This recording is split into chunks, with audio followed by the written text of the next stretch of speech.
ಪ್ರಯುಕ್ತ ಈಗ ಗುಂಡ್ಕಲ್ ಎತ್ತೋ ಸ್ಪರ್ಧೆ ನಡೆಯುತ್ತೆ. ನಮ್ಗಳ ಜೊತೆ ಸಿದ್ಧಲಿಂಗ ಬುದ್ಧಿಗಳು ಇದ್ದಾರೆ. ಅವ್ರು ಇಲ್ಲ ಅಂದಿದ್ರೆ ಇವತ್ತು ಯಾವ ಆಚರಣೆನೂ ನಡ್ಸಕ್ಕೆ ಆಗ್ತಿರ್ಲಿಲ್ಲ. ಹಾಗೆ ವೈದ್ಯನಾಥ್ ಅವ್ರು ಕೂಡ ನಮ್ಗಳಿಗೆಲ್ಲ ಔಷಧಿ ಕೊಟ್ಟು ಜೀವ ಉಳಿಸಿದ್ದಾರೆ. ಅವ್ರಿಗೆ ಶಿರೋಬಾಗಿ ನಮಸ್ತ. ಸ್ಪರ್ಧೆನ ಶುರು ಮಾಡ್ತಾ ಇದ್ದೀವಿ.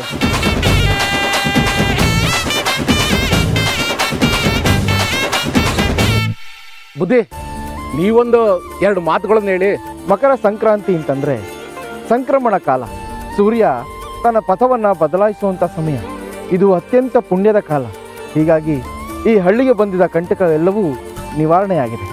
ಇನ್ನೇನೇ ಇದ್ದರೂ ಎಲ್ಲವೂ ಒಳ್ಳೆಯದೇ ಆಗುತ್ತೆ. ಇದೇ ಆನಂದದಲ್ಲಿ ಎಲ್ಲ ಆಚರಣೆಗಳನ್ನು ಮಾಡಿ. ನೀವೆಲ್ಲರೂ ಒಂದು ವಿಷಯನ ಮರಿಬಾರ್ದು. ಈ ಭೂಮಿ ಮೇಲೆ ನಮಗೆ ನಿತ್ಯವೂ ಕಾಣುವ ದೇವರು ಅಂದರೆ ಆ ಸೂರ್ಯ. ಆತ ಬರೀ ಬೆಳಕನ್ನೇ ಕೊಡೋದಿಲ್ಲ, ಬದುಕನ್ನೂ ಕೊಡ್ತಾನೆ. ಜಗತ್ತಿನ ಅಂಧಕಾರನ ಹೋಗ್ಲಾಡಿಸ್ತಾನೆ, ಜ್ಞಾನದ ಸಂಕೇತವಾಗ್ತಾನೆ. ಅವನಿಲ್ಲದೆ ಹೋಗಿದ್ದಿದ್ರೆ ಈ ಜಗತ್ತಿನ ಎಲ್ಲ ಚಟುವಟಿಕೆಗಳು ನಿಂತೋಗಿರ್ತಾ ಇತ್ತು. ಹೀಗಾಗಿ ಎಲ್ಲರೂ ಆತನಿಗೆ ಮೊದಲು ನಮಸ್ಕಾರವನ್ನು ಅರ್ಪಿಸಿ ಸ್ಪರ್ಧೆಯನ್ನು ಪ್ರಾರಂಭಿಸಿ. ಎಲ್ಲರೂ ಆ ಸೂರ್ಯ ದೇವನಿಗೆ ತಲೆಬಾಗೋಣ.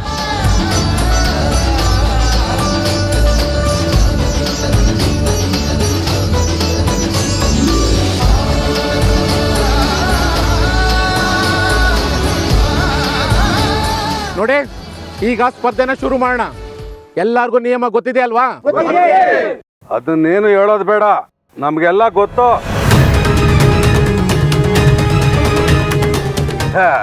ಆದ್ರೆ ಇದ್ಯಾವುದ ಸಣಕ್ಲು ಕಟ್ಟಿ ನಮ್ ಜೊತೆ ಸ್ಪರ್ಧೆ ಮಾಡಕ್ ಬಂದಿದೆಯಲ್ಲ?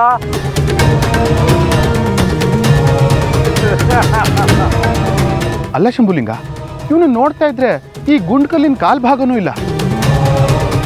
ಏನಾದ್ರೂ ಹೆಚ್ಚು ಕಡಿಮೆ ಆದ್ರೆ ಏನ್ ಗತಿ ಅಂತ. ಏನೋ ಹುಮ್ಮಸ್ ಇರುತ್ತಲ್ಲ, ಮುಖ ನೋಡಿ ಮಣೆ ಹಾಕ್ಬಾರ್ದು ಅಂತ ನಮ್ಮ ಅಜ್ಜಿ ಹೇಳ್ತಾ ಇದ್ರು. ಕಾದ್ ನೋಡೋಣ ಇರಿ. ನೋಡಿ, ಇವಾಗ ಸ್ಪರ್ಧೆ ಶುರು ಮಾಡ್ತಾ ಇದೀವಿ. ಮೊದಲನೇ ಸ್ಪರ್ಧೆ ಬನ್ನಿ.